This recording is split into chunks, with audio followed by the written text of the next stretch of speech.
দীর্ঘ সময় ধরে বিএনপির রাজনীতির সঙ্গে যুক্ত অথচ ক্ষমতায় আসার পর পাননি কোনো পদ, এমন নেতার সংখ্যা বেশ বড়। আবার অনেকেই নির্বাচনেও মনোনয়ন বঞ্চিত হয়েছেন। এমন পদ বঞ্চিতদের মূল্যায়ন এবং প্রশাসনিক কাজে গতি আনতে বিএনপির ৫০ সদস্যের মন্ত্রিসভায় যুক্ত হচ্ছে আরও কয়েকটি নাম।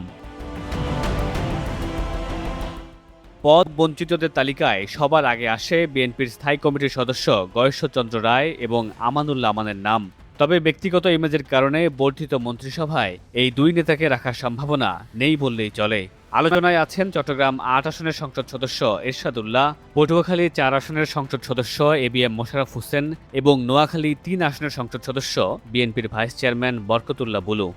গুঞ্জন রয়েছে অন্তর্ভুক্তিমূলক সরকার গঠনের অংশ হিসেবে মন্ত্রিসভায় চমক হিসেবে দেখা যেতে পারে রুমিন ফারহানাকে। এর আগে জামায়াতের পক্ষ থেকে বারবার জাতীয় সরকার গঠনের কথা বললেও এককভাবে সরকার গঠন করেছে বিএনপি। তবে এবার বিরোধী দলকে সন্তুষ্ট করতে জামায়াত, এনসিপি কিংবা স্বতন্ত্র প্রার্থী থেকে যে কাউকে যুক্ত করলে তালিকায় সবার আগে আসবে রুমিন ফারহানার নাম।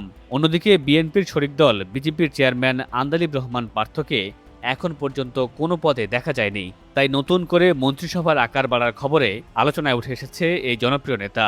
বিএনপির একাধিক সূত্র জানিয়েছে দলের স্থায়ী কমিটির সদস্য ডক্টর আব্দুল মঈন খানকে বর্ধিত মন্ত্রিসভায় দেখা যেতে পারে। তিনি এর আগে বিএনপির সরকারে কয়েকটি মন্ত্রণালয়ে দায়িত্ব পালন করেছেন। সংরক্ষিত এমপি সেলিমা রহমানও পেতে পারেন পূর্ণমন্ত্রীর দায়িত্ব। তিনিও এর আগে প্রতিমন্ত্রী ছিলেন। আলোচনায় আছেন দলের সবচেয়ে সিনিয়র নেতা ডক্টর খন্দকার মোশাররফ হোসেন। তাকেও দেখা যেতে পারে সংসদ উপনেতা হিসেবে। যদিও বয়সের কারণে এই ৩ সিনিয়র নেতাকে বাড়তি দায়িত্ব না দেওয়ার সম্ভাবনাই অনেক বেশি। এখনও টেকনোক্রেট কোটায় ২ জনকে যুক্ত করার সুযোগ রয়েছে মন্ত্রিসভায়। আলোচনায় আছেন এমপি মনোনয়ন না পাওয়া বিএনপির চেয়ারম্যানের উপদেষ্টা সৈয়দ মোয়াজ্জেম হোসেন আলাল।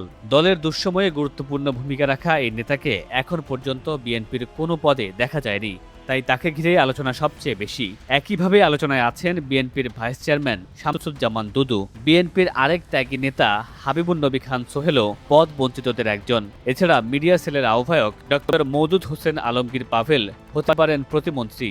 আর বিএনপির চেয়ারম্যানের উপদেষ্টা ও যুক্তরাজ্য বিএনপির সাবেক সভাপতি মাহিদুর রহমানকেও দেখা যেতে পারে এই তালিকায়। এর আগে ২০০১ সালে খালেদা জিয়ার মন্ত্রিসভায় শুরুতে ৪৬ জন থাকলেও পরে সেই সংখ্যা বেড়ে দাঁড়ায় ৬০ জনে। তাই সাধারণের মাঝে তৈরি হয়েছে কৌতূহল, এবার কারা পেতে যাচ্ছেন মন্ত্রিত্ব।